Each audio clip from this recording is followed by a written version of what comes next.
Hi, I'm Lizzie and this is Laura. We are currently sailing on board Virgin Voyages Resilient Lady and this is our second day on board. Today we will be docking in the port of Amsterdam. We'll be on board Resilient Lady for 7 nights, so if you don't want to miss anything we get up to, make sure you subscribe to our channel. If you watched our last vlog, you will know that we had a very late night last night after the pyjama party in the manor, which was the most amazing fun I think we've ever had on a cruise ship. This meant that we decided to have a little bit of a lie-in, and actually a well-deserved lie-in, because this was now 2 nights on the trot that we'd probably stayed up later than we meant to. The bed in the cabin is very, very comfy, so it was very, very easy to have a lie-in, and I'm already looking forward to having many more sleeps in it. When we got up, we decided to just go out and grab ourselves a soft drink. We basically went to the bar that we were most comfortable with finding, which was Sip, because we knew that location from the grog walk last night. And we went in there and headed up to the bar and ordered some soft drinks. We were actually given cans, which surprised us. We thought we'd be given draft. And this is all included in your cruise fare, so you don't pay for soft drinks such as Coke and Diet Coke on board, which we think is great. After we'd had these drinks, we were feeling hungry. So we headed to the pizza place. We have been so excited to try the pizza on board Virgin because we've seen so many photos and videos where it just looks amazing. We ordered a pesto chicken pizza and a margarita pizza because we were going to have half each and share. We were given a buzzer, so when it buzzes, you know your pizza is ready. We found the seating arrangement in here a little bit odd, as some of the tables are quite low. It's a big communal area. However, there are about 3 or 4 tables for 2 in there, and then there is a seating area outside, but it was a little bit drizzly this morning, so that wasn't being used. It didn't take long at all for our buzzer to go off, and when we collected the pizza, we sat down to enjoy it, and it was really, really nice. We really enjoyed it. I can't say I could decide which one I preferred, actually. I thought they were both really tasty, and I can't decide whether it's up there in my rankings of best pizza at sea or not yet. We then headed up to deck 15 because we wanted to watch the sail into Amsterdam. If you don't know, to get into Amsterdam you have to sail through some locks, and it's quite interesting to watch this as it looks like you're really, really close to the sides. We entered the lock and we seemed to come to a bit of a stop, and we wondered what was happening because we could see the lock gates close behind us and we knew they were still closed in front of us. So we just wondered what was happening. We actually found out from the cruise's Facebook group that we were now stuck in the lock because there were protesters blocking the exit. So they positioned themselves on the exit part of the lock so the lock couldn't be opened to let the ship back out. You can't see out from the front of the ship from anywhere on board other than Richard's rooftop or forward cabins. So we had no view of this at this point. We did manage to get a sneaky view of it to see what was going on.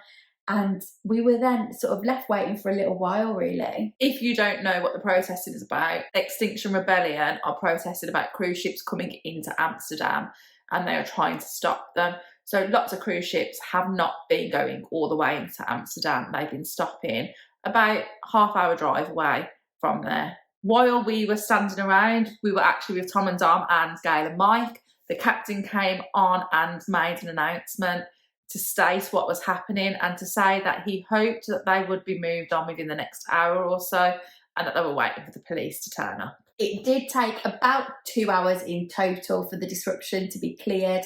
The police came and they used bolt cutters to remove the protesters and take them away before we could then exit the lock. We were still a couple of hours out then from Amsterdam itself, so we were then able to continue our journey into Amsterdam. Our estimated time of arrival into Amsterdam was now 8:30 p.m. Amsterdam time.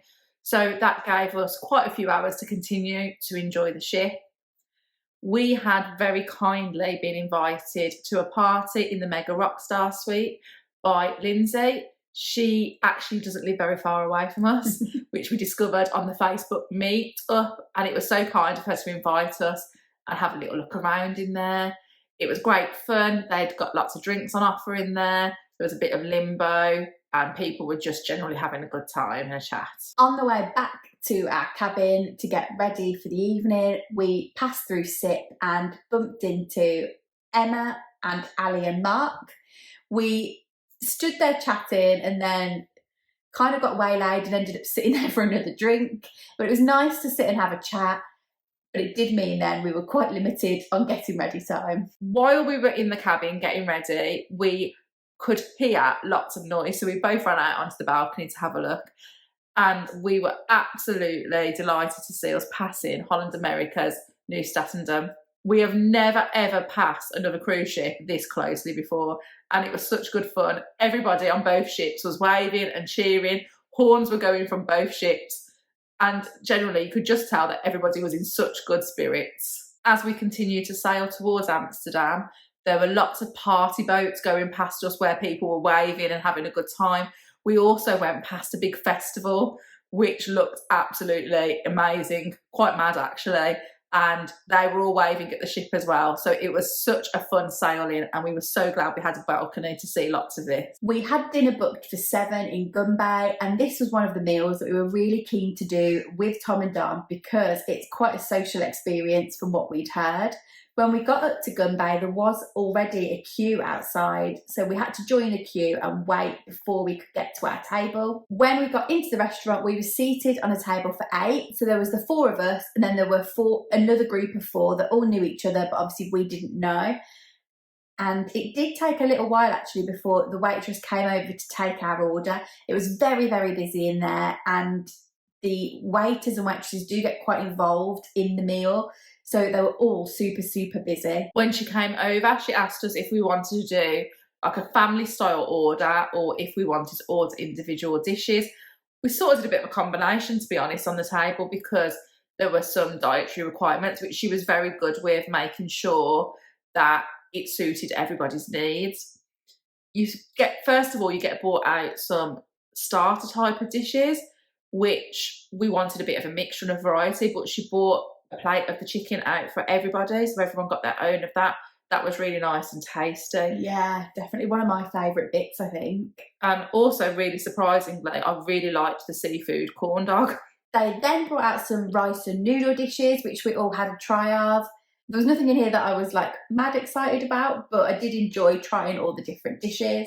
And then it was time for the main event. So this is when the waitress herself comes out and basically does the cooking. I feel quite sorry for them really that they've got to do so many different jobs. She came out with some prawns, some pork belly and some beef. It's all cooked on like a hot plate in the centre of the table, and there's an extractor fan above it, so it doesn't get very, very smoky in there. But it's quite interesting watching her cook it and a bit of fun. First of all, she cooked some prawns and some pork belly. The prawns were really nice. To be honest, the pork belly was just a bit like bacon. We then got given some beef, and this was actually really, really tasty. It sort of had like a sweet flavour into it, and it was really enjoyable. What she did when she cooked it was she put it on a plate and then passed that plate around the table so you could just help yourself to what you wanted off there. One of the main attractions for people of Gunbae is they play a drinking game in there. Everybody was playing the same drinking game on the cruise that we were on. I don't know if these change on other Virgin ships. It was great fun, and I will say that usually I don't like shots because I just don't like any of them at all. But actually this one tasted all right. It was a game where you had to clap on certain numbers. I don't want to give too much away. And if you messed it up, basically, you had to do a shot. Unfortunately, the winner had to do an extra shot. So it ended up being us two last. Yeah, and we went on for quite a while as well. We were clearly very competitive with each other, but Lizzie did win. But I didn't just get an extra shot. I did too. However, as I said, it actually tasted okay. And that was a bit of fun, and I was very impressed with us. Yeah. For dessert, there were only 2 options. It was like a mango ice cream or a matcha ice cream. None of us liked them. We were given a little sort of plate of toppings as well. So there's some like little nuts and hundreds and thousands and things like that you could sprinkle over the top. But it just didn't taste right. It was a little bit strange. To be honest, we weren't really in the need for dessert anyway, so it wasn't that big a deal.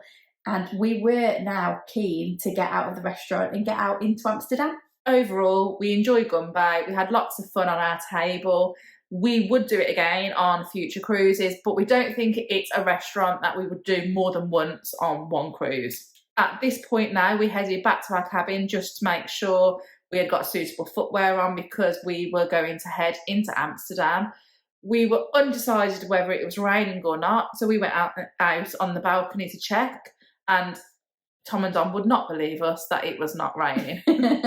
We timed getting off the ship, I would probably say perfectly, because as we were disembarking, the people that were getting back on the ship were absolutely soaked. They said they'd been caught in the rain, and it was heavy rain out there in Amsterdam.